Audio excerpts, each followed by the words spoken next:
మంది డ్రీమ్ ఉంటుంది, కానీ వాళ్ళు ఏం చేస్తారో నాకు కావాలి 1,00,000 రూపాయలు అంటారు, కానీ మీటింగ్కి రమ్మంటే డాటా అయిపోయింది అంటాడు, ప్రోడక్ట్ కావాలంటే డబ్బులు లేదంటాడు.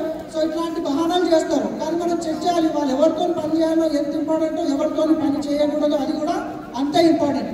నెక్స్ట్ రోజు చాలా మంది ఇక్కడ మా టీంలో ఉన్నారు, వాళ్ళకి ఒకటే అడుగుతా, बिजनेस स्टार्ट చేసిరంటే अगर बिजनेस वो शुरू करें तो प्लान करने के बाद नेक्स्ट मेरा क्वेश्चन ये होता है, मैं 2 मिनट में क्लोज करता हूँ।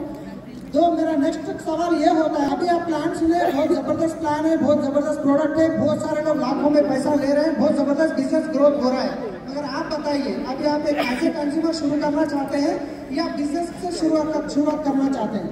अगर आपकी महीने की मान लीजिए तनख्वाह अगर 30,000 40,000 है तो मैं आपको गारंटी दे रहा हूँ नेक्स्ट 6 महीने में 30,000 की इनकम, नेक्स्ट 1 साल में 1 लाख की इनकम, और इनसे कार ले सकते हैं।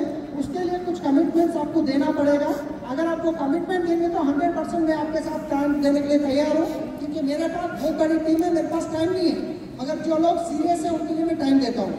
अभी आप बताइए आज या कंज्यूमर शुरुआत करना चाहते हैं यानी तो 6 महीने में 30,000, 1 साल में 1 लाख रुपया लेना, तो क्या बोलेगा बता? మీ సొంత టీవీ కొనాలి, రెండో వచ్చేసి ప్రతిరోజు పొద్దున జూమ్ మీటింగ్ అటెండ్ కావాలి, మూడోది వచ్చేసి ప్రతి ఆదివారం సండే మీటింగ్ అటెండ్ కావాలి, నాలుగోది వచ్చేసి టూల్స్ కొనుక్కోవాలి వినింటుంది, ఐదోది వచ్చేసి డ్రెస్ కోడ్ చేంజ్ చేయాలి, ఆ తర్వాత ప్లాన్ చెప్పడం స్టార్ట్ చేయాలి. ఈ 5 కమిట్మెంట్ మీరు ఇస్తే 100% నేను గ్యారెంటీ ఇస్తున్నా వచ్చే సంవత్సరంలోపు మీ ఇన్కమ్ 1,00,000 రూపాయలకి వెళ్ళిపోతుంది. ఇది చెప్పిన తర్వాత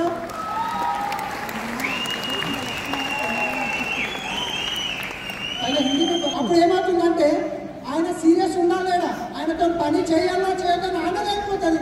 ఆయన వస్తలేడు అంటే సీరియస్ లేడు, వస్తున్నాడు అంటే వాళ్ళంటే పని చేయాలి.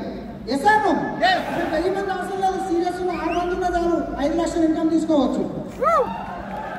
1,00,000 కావాలి, కారు కావాలని చెప్పినాము, ఆ తర్వాత మనం స్పీడ్ చేయలేమనుకోండి, వర్షంలో కూడా నీళ్ళలో కూడా నీళ్ళే ఉంటాయి, తుఫాన్లో వచ్చే నీళ్ళలో కూడా నీళ్ళే ఉంటాయి.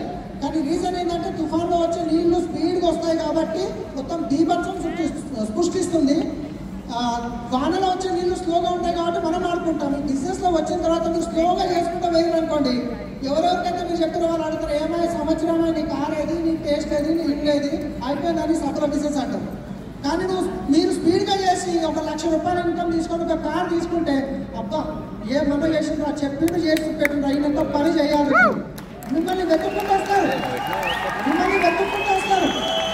మనం టైం పాస్ చేయడానికి తొందరగా పని చేసి సక్సెస్ అయితే మీరు ఫాలో చేస్తారు. చాలా మంది ఏం చేస్తారు, అనౌన్స్ చేస్తారు, స్పీడ్ పెంచడం చాలా చాలా ఇంపార్టెంట్, రైట్?